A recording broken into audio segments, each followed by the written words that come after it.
నీ సేవలో ఎదురైనా ఎన్నో సమస్యలలో నా బలమును చూసుకొని నిరాశ చెందితిని.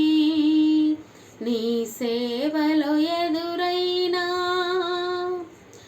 ఎన్నో సమస్యలలో నా బలమును చూసుకొని నిరాశ చెందితిని. భారమైన ఈ సేవను ఇక చేయలేనని అనుకొనగా, భారమైన ఈ సేవను ఇక చేయలేనని అనుకొనగా, ప్రధాన యాజకుడా యేసు నీ అనుభవాలతో బలపరచితివి. ప్రధాన యాజకుడా యేసు నీ అనుభవాలతో బలపరచితివి.